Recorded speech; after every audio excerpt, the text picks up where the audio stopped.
for bumper. Stand by for bumper, and bumper, go.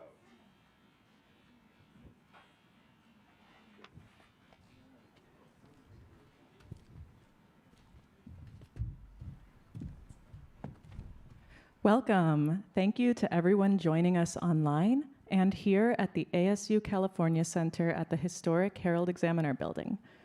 With great respect, Zócalo Public Square acknowledges the Yuhaviatam, the first people of this ancestral and unceded territory of Yangna that we now know as downtown Los Angeles. We honor their elders, past and present, and the Yuhaviatam descendants who are part of the Gabrieleño Tongva and the Fernandeño Tataviam nations. We recognize that the Tongva are still here, and we are committed to lifting up their stories, culture, and community. As Kuyam, we recognize our responsibility and obligation to care for their land. I'm Sarah Suarez, and I'm the Senior Manager of Programs and Operations at Zócalo Public Square, an Arizona State University media enterprise. At Zócalo, our mission is to connect people to ideas and to each other. Everything we do is free, and everyone is welcome. We publish original writing, and we present conversations like this one. You can find us at zocalopublicsquare.org, on podcast platforms, and on YouTube, so please subscribe for our latest programs. We were founded in 2003, and we are now celebrating our 20th year. We are honored to co-present tonight's program with Arts for LA, the ASU Narrative and Emerging Media Program, and LACMA. And I'm pleased to introduce our moderator for tonight, Anuradha Vikram. Anuradha Vikram is a writer, curator, and educator in Los Angeles. They are co-curator of the 2024 Portland Biennial and guest curator of the Getty PST Art Exhibition, Atmosphere of Sound, Sonic Art in Times of Climate Disruption, 2024 to 2025, for UCLA ArtSci Center. Vikram's book, Decolonizing Culture, helped initiate a global movement to decolonize arts institutions and monuments. Their latest book is Use Me at Your Own Risk, Visions from the Darkest Timeline, using speculative fiction to address current and future social conditions from a technocritical point of view. Please welcome our panelists and our moderator, Anuradha Vikram.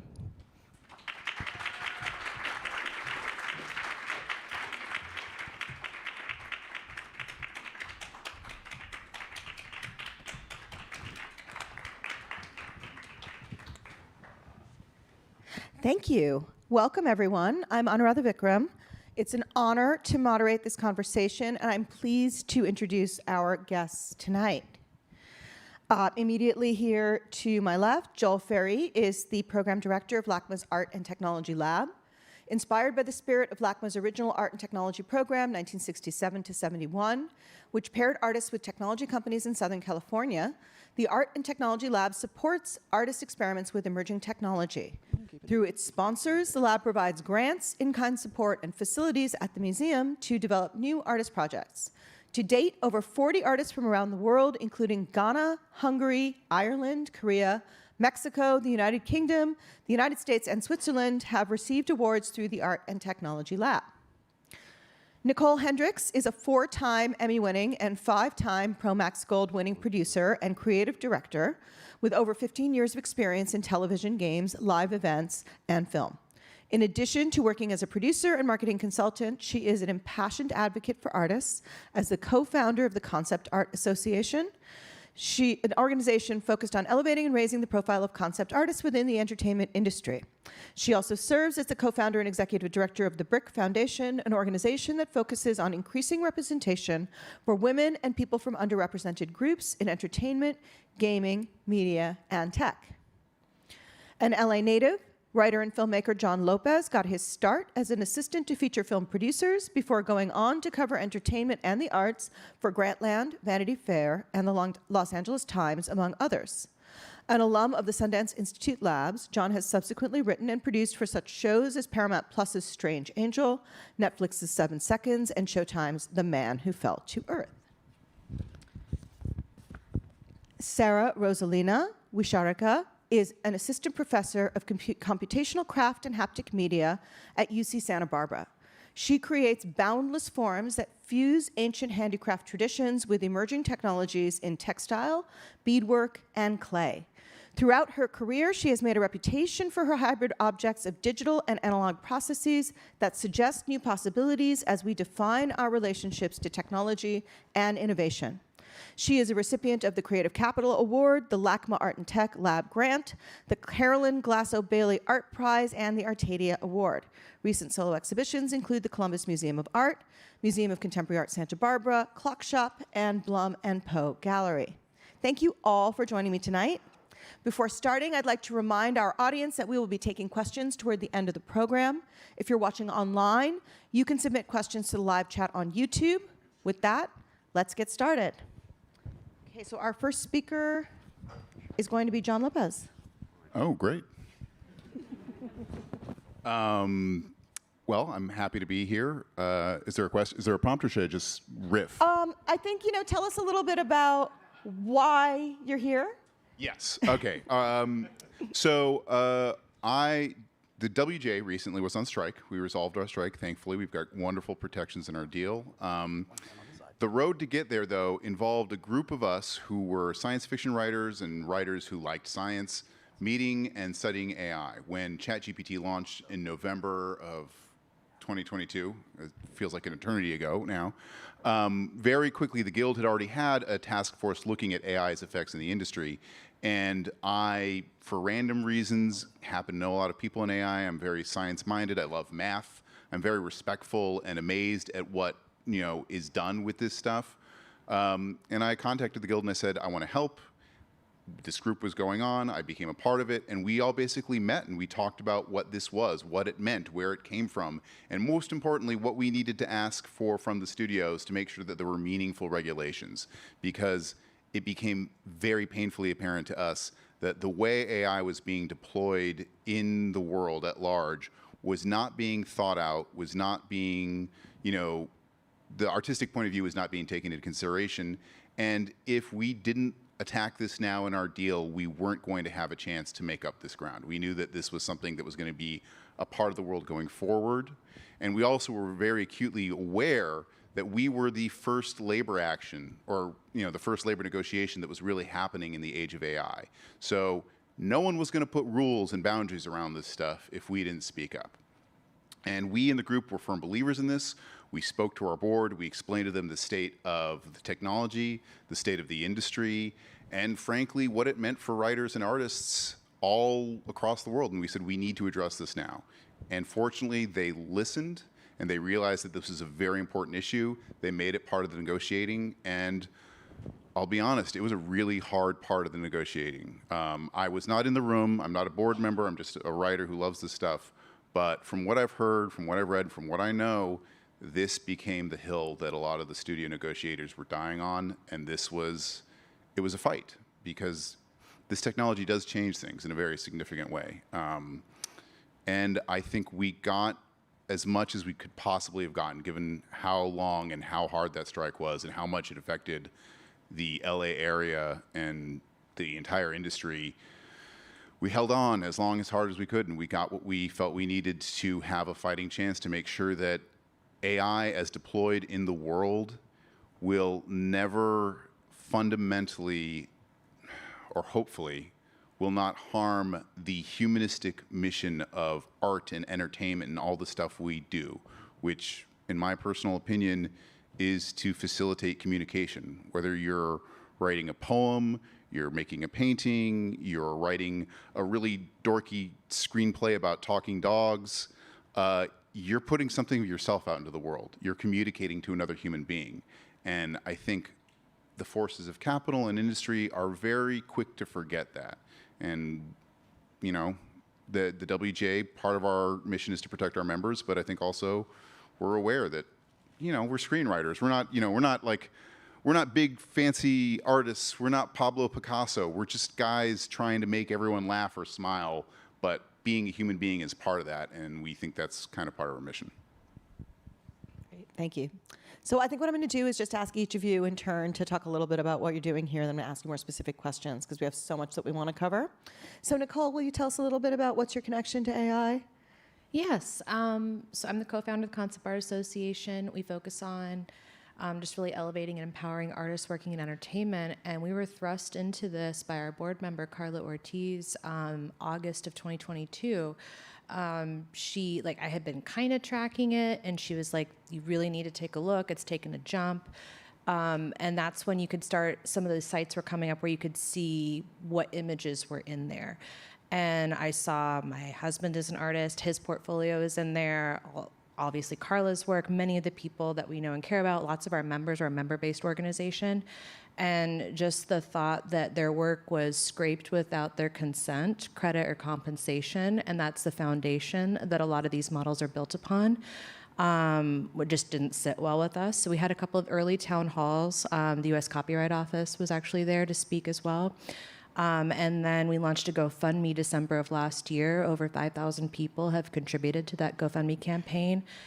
We raised money to pay for a lobbyist to lobby on behalf of individual creators in Washington, D.C. We just got back 2 weeks ago from our second event out on the Hill. And it's very heartening because we went in May, and in May it was the same time that Sam Altman was there testifying. So people were starting to really talk about this, like, how is this going to impact jobs? How is this going to impact our creative economy and what we're doing? And I think that what was very heartening this time is people are more like, what can we do to help? What legislature should we be looking at? And so it's definitely moving very fast, which is amazing. Obviously, I wish it would move faster, but that is where we're at, is there really is no way forward for us with AI without artists and digital creators being taken care of.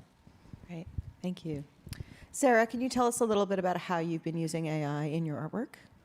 Yeah, so I've been working with digital arts for the past 20 years, and my first time to use AI was around 2016, 2017. It was just becoming just accessible enough to the public, predominantly on Google's platform. And even at that point, I was quite alarmed by how much wasn't transparent and knowing, how these systems operate, and, when doing so, really brought a lot of concern over the material and how extractive these technologies will be.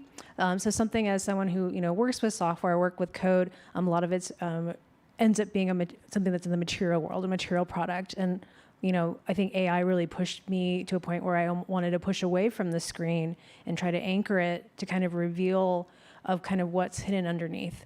Because there's so many people who are marginalized by AI, not only by access, but what it's actually representing. And that's something that I saw was very clearly at that point while working with AI, and it's something that I'm very curious by as an artist. And I'm really here to kind of talk about how artists can also be critical.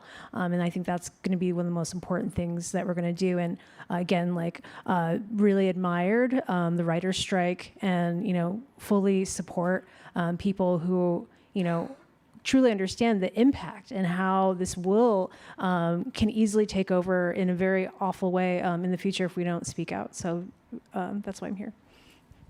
Thank you. And Joel, from the perspective of a curator as well as someone who works in our county museum, can you tell us how AI is impacting your work and the artists that you work with? Certainly.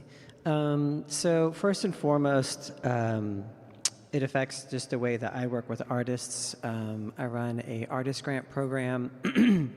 We support artist projects that engage some form of emerging technology or critique some form of emerging technology.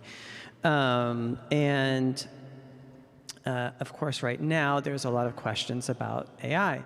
And so what we have been trying to do is just nurture these projects. And not just nurture, but also learn from them. So what are the lessons that are coming out of these artistic experiments? Artists are probably the best people, I feel like, to engage with emerging technologies because they can be critical. They're not necessarily the creator of these tools, but they're willing to roll up their shirt sleeves and get their hands on them and again, just be critical. And that is really helpful for us in our position as a county museum in terms of how we choose to use new technologies going forward into the future. In our galleries, with our digital properties, what have you. Thank you. Okay, so let's talk about art. And I'm going to start with you, John. Why is Great. human-made art better than AI-made art? I mean, I don't know that it's better. It's just, what's the point of art, right? We're, in my opinion, we're communicating like the crazy, weird, fantastical reality of what it means to be a human. And I think currently we're living in a world where connecting with other individuals is very hard. So I look at art, whether it's Howard's End by E.M. Forrester or a blog post about a random thing that happened to you today, as an important avenue of communication and expression. And the thing with AI is, as it is currently being rolled out, it is not about human expression. It's about amalgamating a whole bunch of content, I don't even like that word, amalgamating a whole bunch of people's prior expressions and putting it through kind of like a data blender. And while there might be ways in which that could be useful to artists, the way it is being, and I personally have yet to find ChatGPT or Bard or Claude particularly helpful in writing a script. So I don't even want to say that necessarily, but there are ways that data science techniques can be useful. Math is incredible. I love math. I love all this kind of stuff. The way it's being rolled out into our world is, I think, very disrespectful of humans, and it's not putting humans at the center of the technology. This is not being treated as something that augments or gives us new abilities. It's being treated as a way to kind of extract profit from people who already have done work. The way large language models were made, the way Stable Diffusion is made, it took everything on the internet and used it as fuel to create these things that are being monetized by for-profit entities. So it also is having a deleterious effect on writers and artists. If people didn't see, Sports Illustrated just got in trouble because it was publishing AI-generated articles with fake people. This stuff came out fast and quick, and no one has a sense or an intuition of what it is or how we need to treat it, but we need to treat it very carefully, because I think we already have a lot of things in this world pushing against human connection. And I think we see how that is collapsing our democracy. And the truth is, we've been dealing with AI in the form of social media algorithms and Google searches in ways that were not apparent until now. So I think now more than ever, it's not that art is better, it's that it's necessary. Do you want to add something, Nicole? Yeah, the Cosmopolitan cover that was AI generated, right? You had one person on a computer, hundreds of hours on a computer, but one person. What that replaced was a model whose modeling is their art, the photographer that is their art, the hair and makeup artist, the person that pulled the fashion, the wardrobe that they wore. All of these artists and true art and collaboration nature is replaced by one AI image. So I think it's more just, it's a very two-dimensional flat version of what art is, when art has so much depth and humanity and soul. Yeah.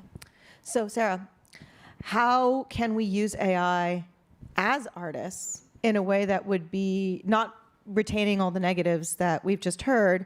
What are the ethical protocols and the responsibilities for artists who are using AI creatively? Yeah, and I think, even the things that you said, like the Cosmopolitan cover, coming from an artist's perspective, it is interesting, whose imagination is it? Because this is based off, images off the internet, it becomes this kind of, universal average. To an artist, that's kind of interesting, because we are, someone who studies images, studying how the world sees things, but also you have to be critical of it.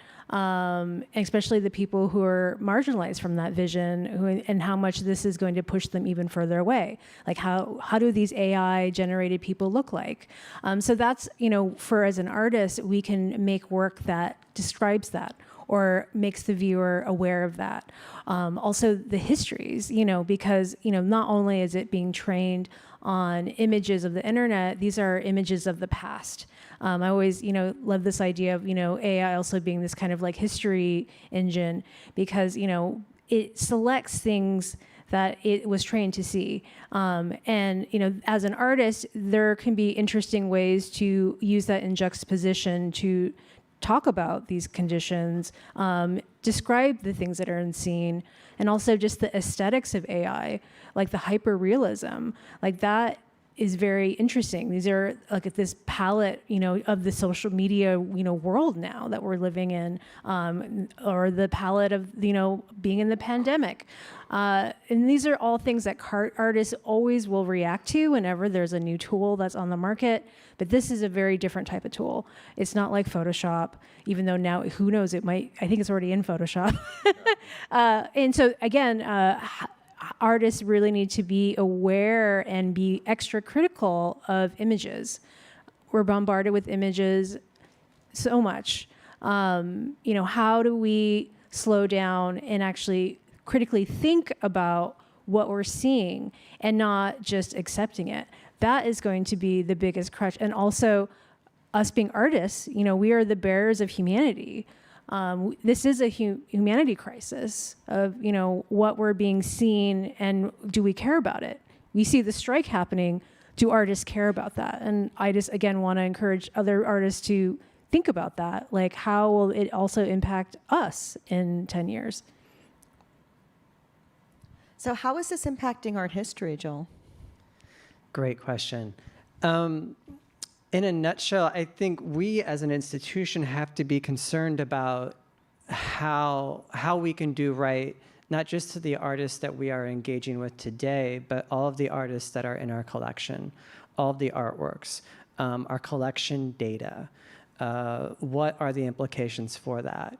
A lot of museums have collections websites where you can basically a search engine where you can enter a search term, and it will pull up different works based on media, date, different categories, what have you.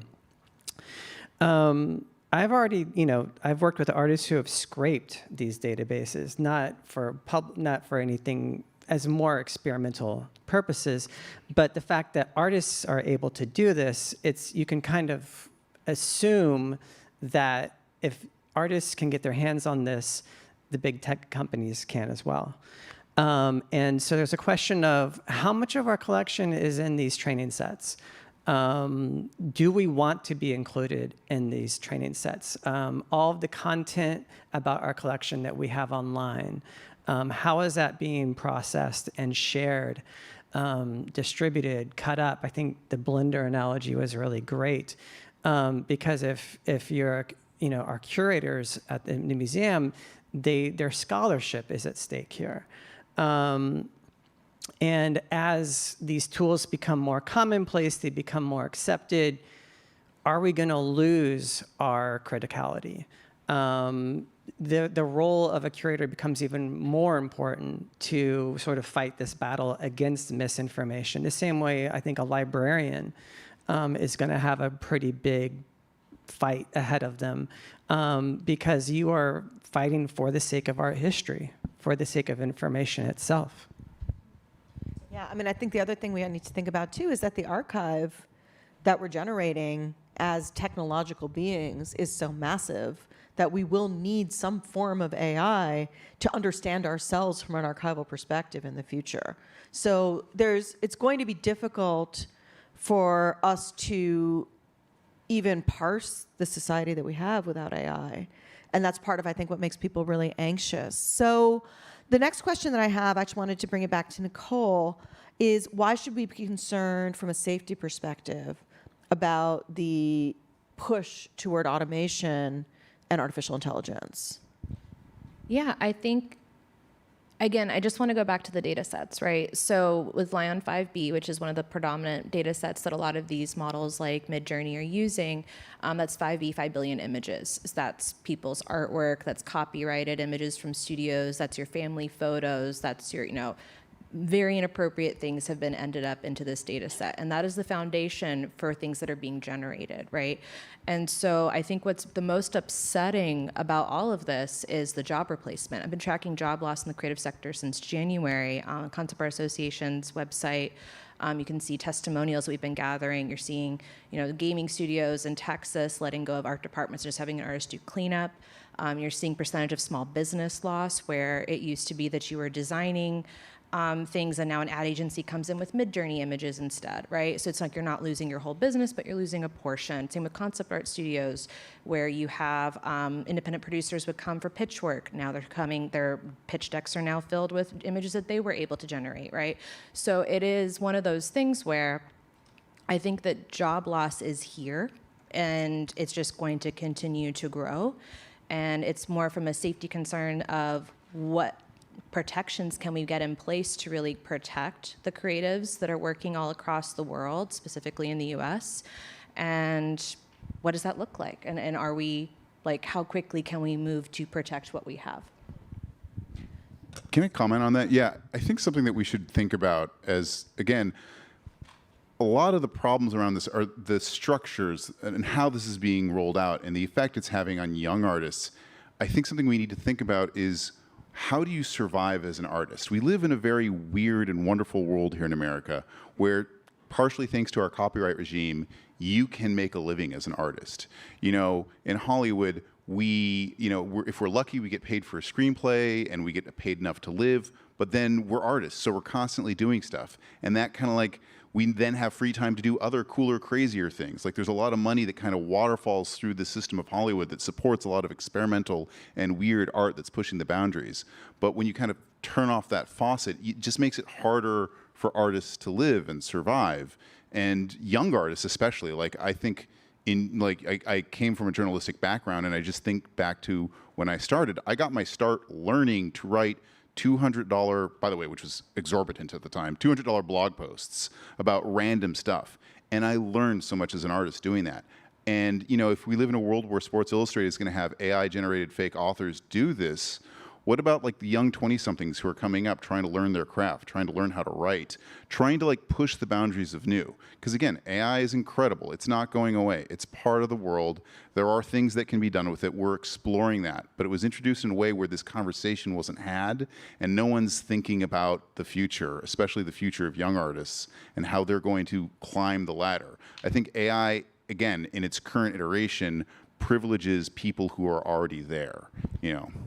But it also takes your portfolio and makes you compete against your own portfolio for a job. And I think that that's the most insulting component to all of this, right? So if you could opt out, I think that that would be, there's like always Twitter polls going around of, right, of like, how many people would opt in? And it's like, yeah. That's so interesting what you just said, because actually in the gallery world for visual artists, you're always competing against your own material. You know, artists who are very established will often find that collectors want to buy their old work because that's what they're familiar with. And you're out there trying to monetize your current work, and artists don't get resale. So the only way you can really monetize the value that's now ascribed to your older work is by selling new work at that same rate. And it actually does put you, in a certain sense, in competition with yourself. So I just thought it would be worth pointing that out. Can I just riff right back? Yeah. So Stephen Zapata, who's an amazing artist out of New York, has a great point that's like, they're doing that in the style of your name, right? And a lot of artists, it is a gig-to-gig situation. You need to put your stuff on the internet so a recruiter can passively recruit you in the future. And if now your SEO is being polluted with images tied to your name, but they're not subject matter that you wouldn't use. It's not to the level that you would have crafted. So it's you're competing against fakes of yourself on top of that. So then the next question becomes, and this is a question that I've seen coming up in the chat as well, is, well, what about, you know, John, you were describing how, you know, you get your studio job and then in your spare time you make your creative project. A lot of people would argue that these new AI tools make it easier for you to make a better project in your spare time. And I think some people are also arguing maybe, you know, putting your work up and having someone find you for a gig isn't the future of the creative economy. So what do you say to that? And I think I'd love to hear from all four of you about this. What are the opportunities for artists with these technologies, and how can artists protect themselves, given what we're hearing? Well, I think the fundamental problem in protecting ourselves is we don't know what's in the data training sets. There's no transparency around it. OpenAI won't release what it trained LLMs on. They won't release books 3. So it's really hard to know how to protect yourself without that. And right now, the EU AI Act, which had that in it, is, I think, from my understanding, a little bit being defanged because kind of the industrial or the homegrown AI industry in France and Britain and Germany have been lobbying to change that. Like, I just don't understand how we can have this conversation without first knowing transparently what this stuff was made of. There might be opportunities, there might be ways to do this, but until we get this fundamental first hurdle of like protecting artists, it's really hard to see that. You know, again, as this stuff gets better, it is, you know, this is my side point, sorry to drift, but don't anthropomorphize it. It is data science. It is machine learning. It is not a person. It doesn't have a point of view. You have a point of view, right? That's the number one thing you should remember about all of this stuff. So we need to know. Anyway, sorry, I got lost on a tangent. I was there for it. I was like right on the edge of it. This is what it means to be a writer, to struggle and to like fall and to fail. But again, that's part of the process for me, is like the struggling and the failing. Yeah, I've had AI experts tell me, "Oh, we solved the blank page problem for you," and I'm like, the blank page isn't the problem. It is the fundamental necessity of what we do as writers, is to wrestle with that blank page. And you know, I just want to make sure that people can still do that. Sarah, thoughts? There's a lot of interesting opportunities for artists to think critically about the systems and how the systems operate.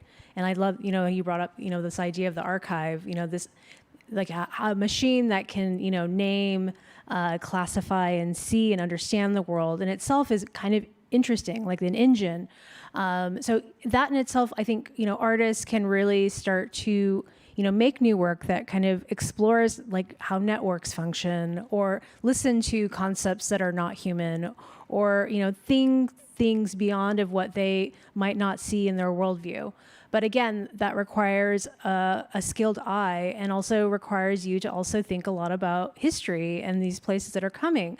And something I consistently, you know, teach about my students is, like, for example, the world's first computer, the ENIAC, that was built in World War II. You know, these systems were made for warfare. And just like, you know, we are seeing, you know, these AI systems that are hosted on these giant Microsoft servers also being now implemented in Gaza right now. Like, this is a very unique time where we're in this juxtaposition of seeing so many applications happening at this time. And again, like, artists are really important for, you know, revealing what's happening at, you know, a certain moment in time. And, you know, watching, you know, the rise of ChatGPT was one of the fastest used applications in the history ever. And that is kind of frightening, because artists are always the one in the forefront of critical thinking. We need to be critical. Like, why are we using this application so quickly, and not asking for more questions or seeing how it would affect us in the future? And this, I think, you know, artists really play a large part in making work that describes that, makes work about that, even to like the point of like the blurring of, you know, artificial and reality. Like, that in itself is really interesting, and how it influences one another. But again, artists need to be more critical. I think from a practical perspective, I'm very curious. I don't know yet. I haven't seen in proof of its effectiveness, but I am curious about watermarking. And at least for artists going forward, if watermarking is some kind of solution, or maybe a first step in thinking about how to protect your own images right now.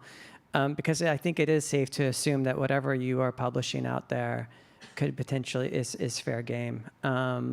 Just because that's the way it is right now. It's you know, do not take it now and then ask for forgiveness later, as you mentioned earlier. And I'm also wondering if there's other sort of technologies that we've been rummaging around with in the past few years that could also play into this, in terms of, you know, I don't even want to say the word because it's like so cliche, but NFTs were designed to create scarcity. And right now we have the problem with AI. You have images that are just being sort of incorporated and being, you know, churned out, analyzed and reformatted and churned out. And I'm wondering if there is some use of blockchain technology for artists to protect their own assets. As again, this is very like, blue sky thinking, but some form of registry or something. I've seen interesting applications for a blockchain to document war crimes, for example. And so what if artists could use this technology to document their artwork so that when there are very similar images of their work that appear in Sports Illustrated or whatever, there's a record that you can point to. Yeah, it's funny. I've talked to a bunch of writers about this, and there are, in the inevitable world in which AI spreads, because it does feel like it's hard to kind of like totally stop something. And not saying you can totally stop technology, but like again, it's the structure. It's how the monetization and the capitalization of the material is used to make sure it goes back to the original creators of the underlying art. And I've heard some writers wonder if there's a way to combine blockchain and mechanistic interpretability. And people don't know what mechanistic interpretability is, you should study up on it. Basically, the way AI works is essentially a black box. We don't really understand why the input leads to a specific output because it is so unfathomably complex. The training weights are these gigantic galaxy-sized matrices of numbers that encode the training data in them. And so there's work within the AI labs to kind of figure out like what is happening when you input your prompt and you get an image, like what is it drawing from? Like what part of its training data is it assembling this out of? And I've heard people say, I wonder if you could do something where if you could get mechanistic interpretability to the point where you could find like where, like, when you produce a piece of art with AI, you're writing on the back of other artists, right? You're using their work, and traditionally in copyright, you pay someone for that, or you negotiate with that, or you ask permission. And so some have wondered, could you combine blockchain to create automatic contracts that then plug into some kind of mechanistic interpretability, look at the AI data training set, so that way, for every dollar that OpenAI is making, 95% of it isn't going back to Andreessen Horowitz, 95% of it is going to the artists who made the underlying data set so that they can survive and continue to do their art. This is totally blue sky thinking, so I'm just flying with you here. This is exactly what artists wanted to do with NFTs in the visual art space. And what a lot of people found out the hard way is that an NFT is not actually a legally enforceable contract. So the only way you can actually do that is if, in addition to your NFT, you actually have a legally binding contract that was written up under contemporary legal terms as a document that you can actually bring into court, because nothing you do on NFTs really can be enforced. And so this is a setup for the next question in the sense that, and I will let you respond, but I want to just set up the next question, and I think it'll be okay to respond to that too. So the issue here is that whatever we set up in the online space, if it's not backed up by our real world laws and protocols and regulations, people can do whatever they want. And so we already have copyright law, but we've established that in this database, data set creation space, a lot of people are abusing the idea of a nonprofit. They're abusing the idea of fair use in taking copyrighted material without permission and then essentially saying, we'll sort it out in the courts later on, which buys them time to make a bunch of money before they get shut down. So what I want to ask you all is, what do we need to do in the law and in policy, and how do we need to approach this so that we can protect ourselves? Nicole. I have a lot of feelings about both of these things, but I will say, just before I transition to that, it all starts with transparency, because you can't do a blockchain solution to tracking these assets if there's no transparency within the data set of what's been scraped. Also, there's all the environmental impacts, et cetera, which we don't have time to go into, but I did want to mention. But something very easy that everybody could do today is the University of Chicago, Dr. Ben Zhao developed Glaze. Glaze is a web app. It's also an app that you can download Mac and PC. And what you do is I just threw a water bottle. You upload your images in there, and it can be your family photos. It doesn't have to be your artwork, right? Because your family photos are in these data sets. And it glazes it in a way that when it's scraped, it doesn't actually contribute to the output. Actually, like, it looks garbled when an AI generator grabs it, so it can't put it back in. They also just are creating Nightshade. Nightshade is actually a corrosive version of this technology, where if X amount of images that are Nightshade go into the data set, it actually starts to poison it, like the name suggests. The tipping point isn't that high, so definitely would love to host some Nightshade All Night parties. Get my grandma involved, get all the family photos. So I think that's something very easy that you could do. So thankful that the University of Chicago has done that. Another thing that's really interesting is, in terms of legislature, is there's a very disproportionate amount of women and people of color that are copyright holders of their own art. It is very easy. The Copyright Office wants you to copyright your sketchbooks. They want you to copyright your art. It is affordable. You can do it online.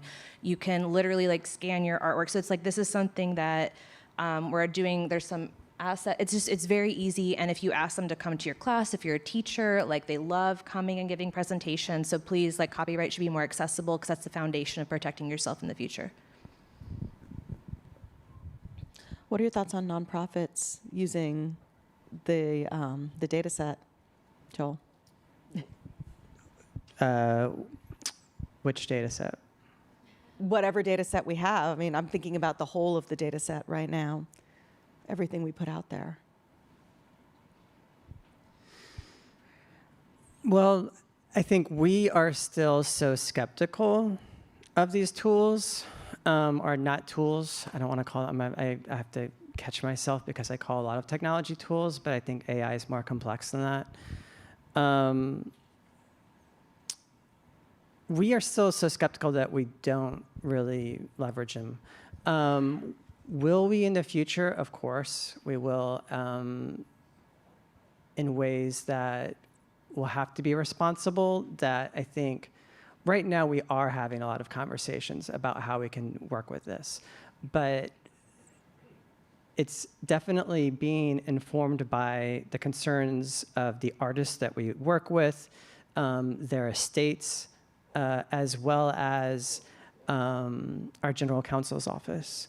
And really thinking about the responsibility we have as an institution. And also, it's kind of an interesting situation where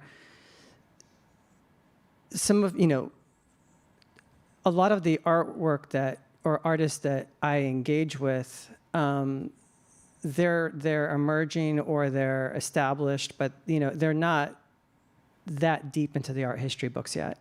And so you can't depend on a data set by, at Google's Palm to using Bard or ChatGPT to write a label description, because it will come out so wrong, it will be hilarious. So they're not there yet. I mean, the data sets and the LLMs aren't there yet. Will they get better? Of course. We are going to have to cross that bridge, but we're still pretty far away from it, because I think the art world, our small art world, is not high up on the to-do list of probably OpenAI. Well, also because the algorithms are correlative. They look for patterns. They don't necessarily comprehend what it is that they're looking for. So they'll associate, for example, with bias. My understanding is that very often the reason that bias is so readily reproduced by these language algorithms is because it's correlating to what kind of language it's seen most frequently, and human beings behave terribly on the internet. So things to consider, right? We're already poisoning the data set. We don't need Nightshade. Our terrible behavior and our awful ethics and our bad art are also poisoning the data set. AI is the internet's revenge on us for being jerks on it. Maybe I always say, you have the children you deserve.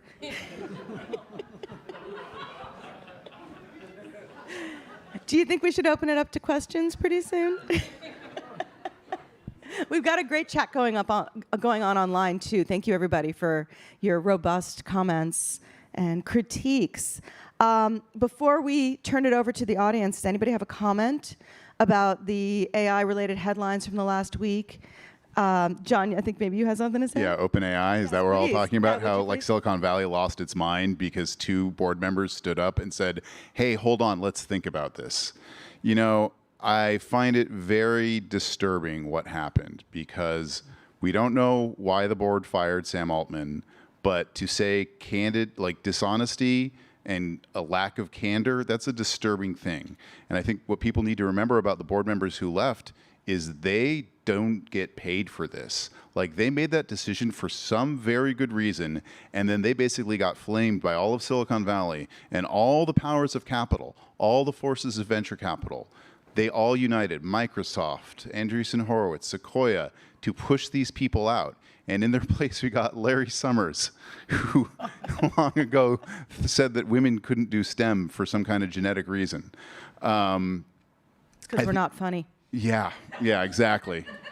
You know, I think we should all be paying attention to that. And I think that we should be very skeptical, and we should be on guard, and we should think, you know, I understand that part of it was that the employees of OpenAI, who are very mission-driven, who also have a lot to gain financially, wanted Sam and Greg and all those guys back. That's totally fine, but I really hope that as the board is reconstituted, it is very independent. I hope it represents a diverse spectrum of society. I hope it represents points of view outside of Silicon Valley, points of view from the arts, because if it truly takes its purpose as a nonprofit seriously, and wasn't just using a nonprofit guise to cover its for-profit activities, then it has a duty to the rest of us and the world to treat this as a public good, to treat themselves as a public utility and institution, and represent people to have this conversation, because we need to have this conversation. AI is here, it's not going away, but we're all affected by it, and we need to figure out what kind of world we want. And I think we need to be part of that conversation. So I'm talking to Larry Summers right now, man, because he's the swing vote. You know, there's one member from the old board who's on who clearly had concerns, and then there's one member who feels like he's more aligned with the Silicon Valley moneyed class. Larry, this affects all of us. So when you guys put together your new 9 people, that board better reflect the world at large and not just a tiny elite of Silicon Valley investors.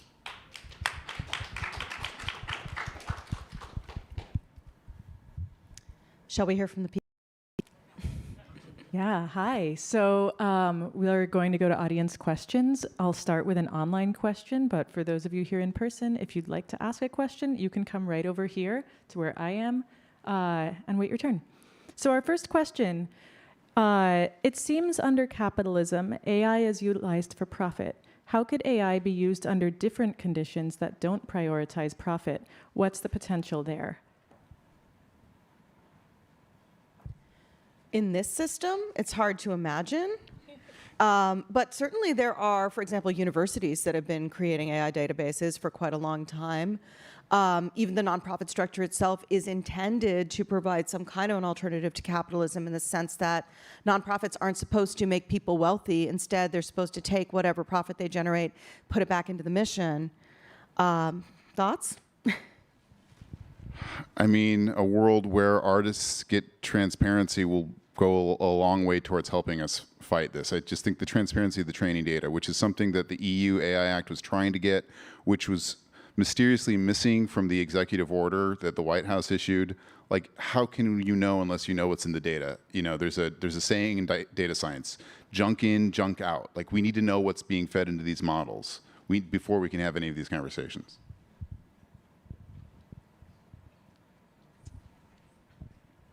I'm also cautiously optimistic about the development of, like, there's alternatives like Hugging Face, the Allen Institute.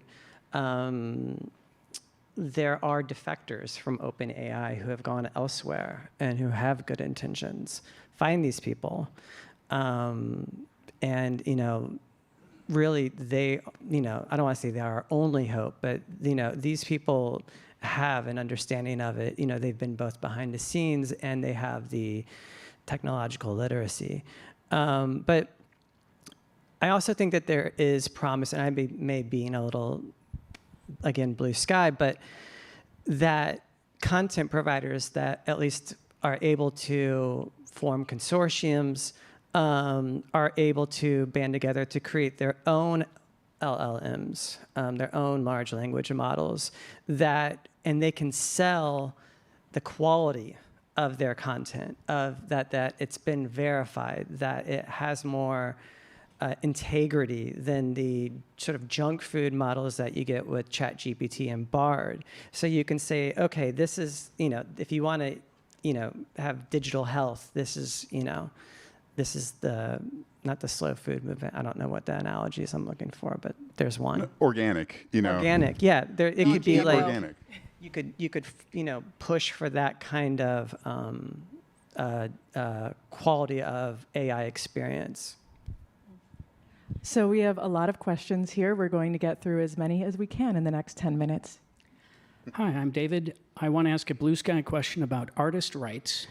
Because this is an exponential technology, if we're going to change the rules, and the rules are always catching up, AI, when it succeeds, is creating literally an artificial intelligence.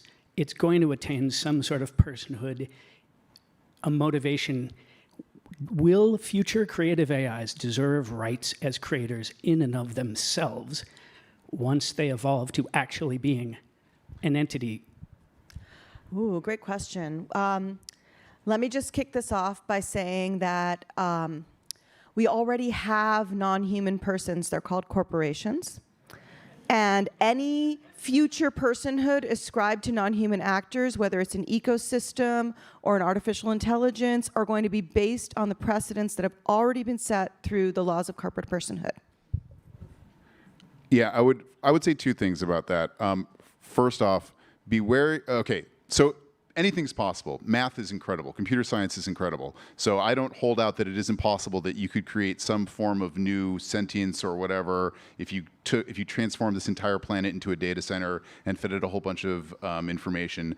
I would say that thing will look nothing like what we are, or in no way kind of replicate us. It'll be something crazy. And if that happens, then maybe the doomers who think we're all going to die, maybe they're right. Before that, though, I think it's very important not to anthropomorphize these models. Right now, there is they can do statistical correlation really well, but we're not really sure, and there's disagreement amongst the godfathers of AI. There's a huge fight on Twitter right now between Jan LeCun and Jeff Hinton and Yoshua Bengio about whether or not these things are actually modeling the world. Are they reasoning or not? Are they a person?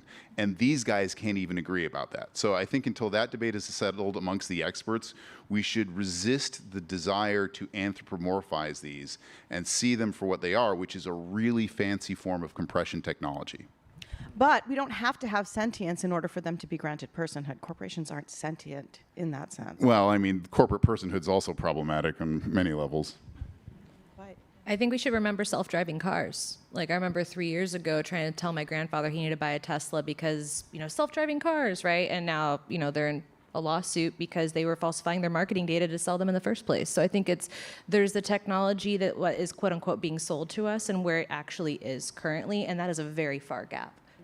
Also, the idea of what creativity is, like, is it innovation? Is it originality? Like, what is creativity? And I think that's where, the juxtaposition of like creatives and actually this idea of creativity really go head to head is like, because this AI we have, it's not creative. We know it's creating an average. It's like a mean of all sums. So, that's where, I think that's a big cruxus for this kind of conversation is sentience and creativity. I have a question. My name is Artyom. I have a Google account, Google Photos, Gmail, stuff like that. I've been paying for storage, taking pictures. I think I have over 80,000 pictures there. And I noticed a lot of pictures are getting deleted. Actually, the phones that are coming out that consume more storage, the storage costing more. How is all that going to be affected? Like, I can't find some of the pictures I took, for example. And I shared them with Google's on some of their maps and stuff like that. I've added places. I mean, I'm sure that there are AI applications that will allow you to search through your photos. I mean, here's the other thing. Google changed its terms of service over the summer so that everything that you use through Google is fair game for their AI training. So that's the other big thing about transparency. It's not just the arts. It's a human question. Like the rumor is when OpenAI was going to release their multimodal version, now you can take a picture and the chat GPT will tell you what's in the picture. One of the hitches was that it was inadvertently also a facial identification device. So I think issues of privacy here, which go beyond the arts, are something that everyone should be thinking about. Like anything that you put through Gmail or Google, they are training on. They're training all your YouTube videos. They're training AIs on. Like, Like, they just unilaterally decided our data was their property, and no one had a conversation about this. You know, it's funny, we spent so long worrying about 1984 and George Orwell's warning that there was going to be a totalitarian government that had a mass surveillance system. We didn't notice that it was being built and assembled in San Francisco, and it's up and running and it's live now. I don't mean to sound like a crazy tinfoil hat person, but that's kind of the case, you know? Well, this has been our city since 9/11. New York and London are the two most surveilled cities in the world in terms of just having a blanket grid of surveillance cameras that's now wired to artificial intelligence. There are too many cameras for any human beings to actually watch right now. And so they do use the AI. However, the AI doesn't always catch things because it's correlative and not reasoning. And so there are live streams on the internet that you can watch, so you can watch people's surveillance footage for fun and help them catch people who do crimes. So remember, too, that human beings need to monitor all activities of the AI, not only so that they don't do anything dangerous, but even just so that they don't sound really stupid. So if you put text into ChatGPT or a prompt and it starts to write something and then it pauses a little bit, that's a human being probably in Ethiopia or Nigeria or Sudan who is reading what you're writing, or it's writing in real time, and correcting it so it doesn't say anything too violent or scary or weird. Well, okay, technically it's not in real time, but you raise a real point, which is that this technology, the database, is not just the pre-training, it's also the fine-tuning, and that's done through Mechanical Turk. That's where they pay people like 5 cents a prompt to fine-tune it. So again, this goes back to the point of anthropomorphizing the AI. Like, do not underestimate the amount of human labor that went into making ChatGPT sound like a human. Like, an AI does not inherently sound like a human. It does not inherently speak like us. It is not a person. It is a database that has an incredible compression technology that allows it to recursively output statistical inferences on the data. It's doing real-time data analysis, and in its raw form, you would not recognize what it's doing. In order to make it palatable to human beings, they have to pay people very, very tiny wages, and some of these people also have to like sit through and look at horrific imagery to classify it, to say, you know what, don't put that toxic racist stuff that you will inadvertently output because you're the weighted sum average of all the toxic stuff on the internet. Don't put that out because that'll make us look bad. They're paying someone to do that. More content to make art about. Hi, Ricardo Handy. Quick question. I don't know if you guys are all familiar with the Andy Warhol case that went to Supreme Court. And I'm just curious how that impacts, how you believe that impacts this conversation. And also just like, it feels like that's ultimately where this has to go eventually to really be decided. Are you referring to the Condé Nast case? Of the Prince image? The photo. Yeah, the Prince photo. So my understanding of that case, this is my personal opinion, and I have to say that I surprised myself by disagreeing with the progressive justices on this one and actually siding with some of the conservative justices on this one, which is that the problem here is that Condé Nast made a clear licensing arrangement for one image of Prince from a photographer that they licensed for Warhol to use.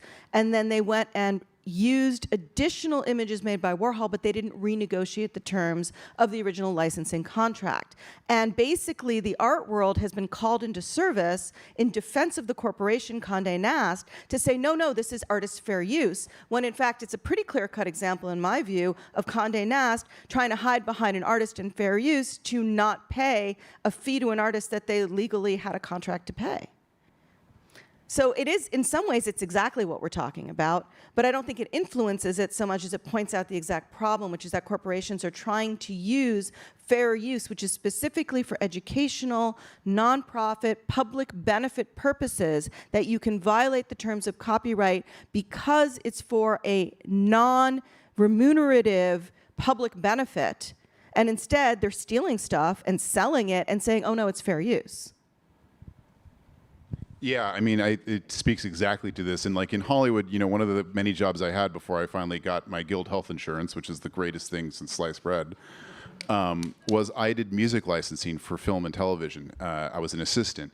And there's a reason, like, not every TV show you have has, like, Bohemian Rhapsody from Queen in it, because everyone loves that song, and there are a million ways you could use that. There's a licensing regime where, like, the producers of the film and the television have to go back to the original artists, the writers of the song, or the corporations who hold the copyright, and they have to negotiate a fee that then gets paid to the estate. And it's a really complicated, laborious process. Actually, it would be a great process that AI could help with, but what it does is it ensures that the artists who created the underlying material are remunerated for their work. And it's possible. We do it in film all the time. The fact that OpenAI and Microsoft and Google and Meta didn't even attempt to do it, to me, is pretty damning. And I do think that this will go to the Supreme Court. I think it will be argued there. I think Warhol is very relevant. The Copyright Office actually cites it in their public comment questions, because they're clearly aware of this. And that's another thing people can do, by the way. The Copyright Office has an AI initiative. They want to know what artists and people and anyone thinks about the use of AI in the arts. So whether you think it's the greatest thing in the world, or you think it's something that we need, or you're terrified of, or just, you know, something that we should think about and regulate, you can still comment. You can post replies to them up until December 6th, I believe. And you should get probably the link do for that out there. Aaron Monding to chat. Yeah, and all praise to the Copyright Office. It sounds like they're actually reading these comments. They got 10,000 comments. That's incredible. You know, and obviously they're getting comments from Google and Meta and Facebook. You know, they've hired ex-copyright counsels to lobby on their behalf to make sure that these rules are implemented in a way that's advantageous to them. But I do think it's a people question. I think it's like the general body public of the United States has a vested interest in how copyright is applied. So I would totally go, and I'm personally going to go and comment on the, it's a reply period. So you're replying to the comments that have been posted. I'm going to reply to OpenAI's and Facebook's and say, hey, there's a difference between the way a human learns and the way a machine learns. They are not the same thing. And I think it's a kind of disingenuous statement to make that is advantageous to you. So this is going to be the last question we have time for, but for everyone who still has questions, please stay for our reception, continue the conversation, and ask your questions to our panelists. Hello, thank you. My name is Carl. I used to work at Showtime in a writer's room for a few years, and my question is regarding AI and creative writing. So in our scenario, we have so much of our own data, you know, story notes, et cetera, et cetera. It's hard to use ChatGPT to help us do creative writing. So I actually founded an AI startup called Room AI, and it allows you to upload your own data to be able to engage in the context and conversation. However, my question to you today is, do you think there's a future for companies that are trying to be like creative tools, help writers, and maybe we like to call ourselves like an ethical AI solution? So is there any future for these types of tools in the creative writing industry? Thank you. That's a hard question, because I'm assuming you guys are something of a wrapper. Do you have an API call to OpenAI or something like that? Oh, sorry, wrong way. There should be. God bless you. Empower artists, make sure that they get money and compensation. But again, it goes back to these gigantic foundation models that power all this stuff. Most stuff that you see derives from OpenAI. Some of it derives from Anthropic. Some of it derives from Bard, though Google seems to have been kind of behind the times on this. And they're all using these data sets that were assembled without consent, compensation, or consultation, image or text. And until we fix that, until we get transparency into those decisions, I think that's what we're all fighting for on the stage, right? That the ethical approach, like figuring out what that is. To me, an algorithm is neither good nor bad, right? It's what is it being trained on, and it's, to me, at the end of the day, a morality issue, right? So if you are not tapping into any of those pre-existing things, if it's purely somehow, like there's an artist, a fine artist that takes a lot of photos of flowers, right? And that's all she's doing is just doing it off of her own photos that she's created. Like, I think that's fine, because that's her data set, right? She owns that. But yeah, I think it just really depends on how your program is built. Parting thoughts, Sarah? Again, it goes back to like what is creative. That's where, you know, I have a really hard time grasping that, because again, we're talking about, you know, something that's a sample. You know, where Where is that imaginary coming from? Again, like, you know, is it really creative? Like, I would argue that. Like, is it or is it not? Like, what do you guys think? We're creative, and we can use it to be creative, and I think that's the lesson here. AI is nothing without us, human beings. Human beings still call the shots, and let's keep it that way.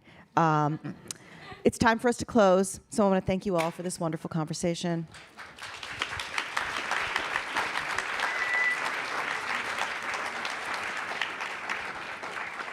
Thank you to Zócalo Public Square, Arts for LA, the ASU Narrative and Emerging Media Program, and LACMA for presenting tonight's conversation.